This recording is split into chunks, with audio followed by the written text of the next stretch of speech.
Hello again, CITC staff and participants. We're here again with another Instructable, and it's one of my favorite ones, and that is the simple process of making rope.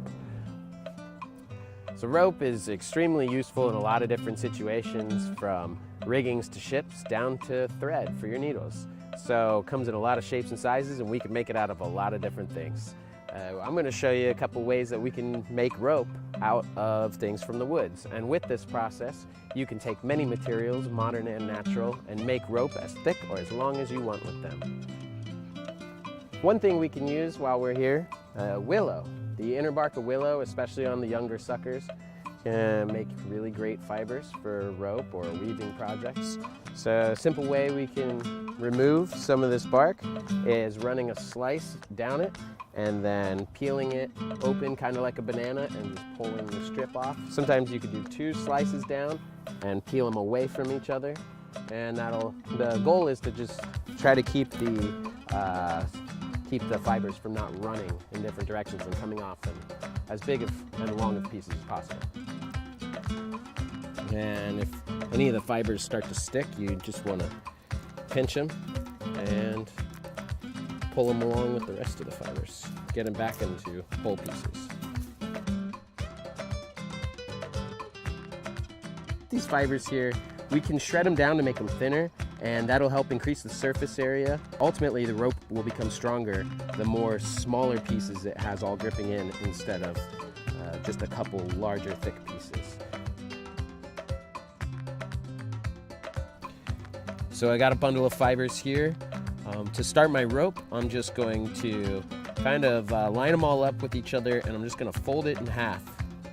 And I'm just going to pinch on both sides. And I'm going to take one bundle of fibers, and I'm going to twist it away from me. And I'm going to cross it over towards me.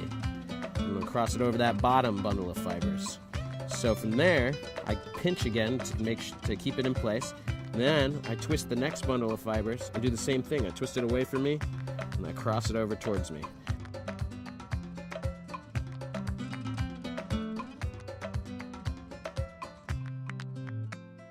Now, it doesn't matter which direction that you twist it, as long as you're crossing it over the other bundle in the opposite direction.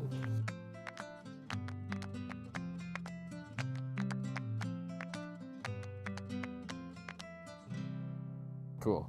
So doing it with thicker bundles of fibers like this is a little bit easier to practice with at first.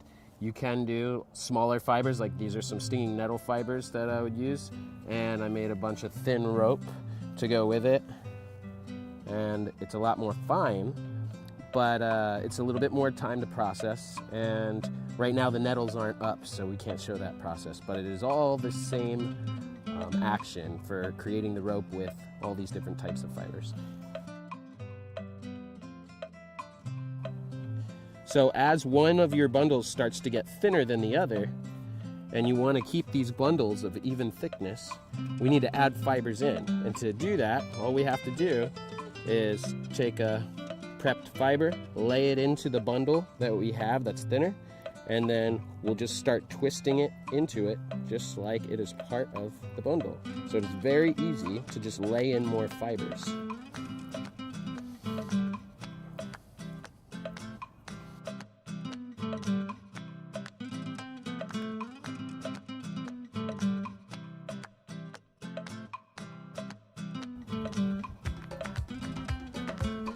So one thing you can do when you're done making your little piece of rope, however long you want, you can clean it up by running it over a fire, and it'll burn a lot of the fringe. And if it is dry fibers, then you can soak it and then run it along the fire, and it will singe off all of the little hairs without scorching and risk deteriorating your rope too much. If you were going to prepare this so that it's a little bit nicer, you can scrape off all the outer bark, or you can dry it and then kind of buff off the outer bark. And the less of that outer bark that you have, it will be a little bit stronger. And the finer you shred it down.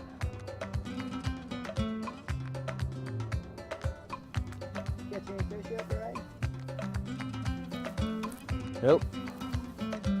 Patience is a virtue. Another great material you can find in the woods in a lot of places, very useful for many things, especially rope making, spruce roots. You can use them as is for binding and lashing, or you can split them up and twist them in the same process to make a continuous rope of various thickness or length. Pulling out the roots will damage a tree, so responsibly harvest. If you're going to harvest spruce roots, spread out where you harvest. We'll just start gutting the leaf litter away and scraping down a little bit with some sticks until you feel some roots. Grab them, start pulling them up, and follow where they go. Sometimes you have to clear out other smaller roots.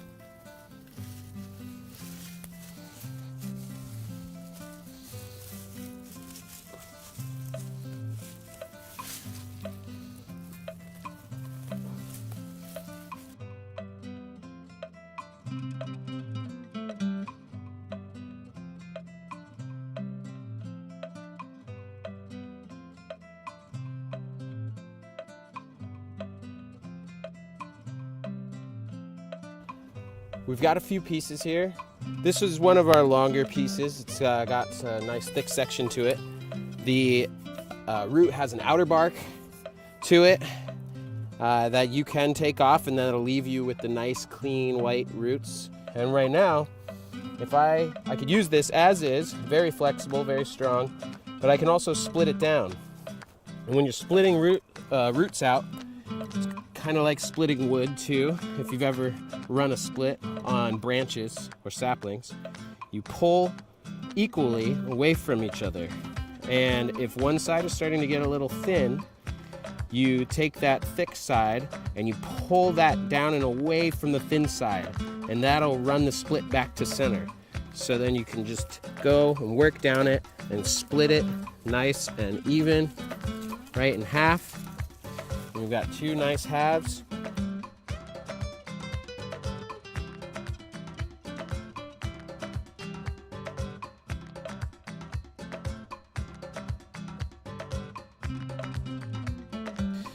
So you can keep splitting it out thinner and thinner, and as you have pieces that run off, you can just break them apart and keep yourself your shorter sections if you're trying to twist rope up with it. Just take an overall nice smooth section of root, and I can just do my same twisting motion that I do with my plant fibers.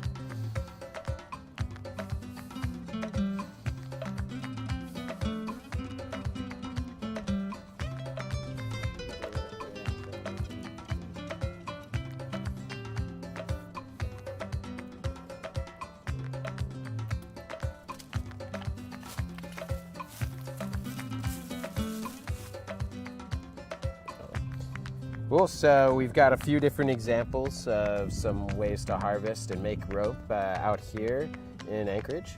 And I urge people to go try, make as many different types as you can. I've made things from plastic bag rope to toilet paper rope to, wire rope. You can make it out of so many different things. So give it a shot and have fun with it. It's a useful skill and really easy to share with other people.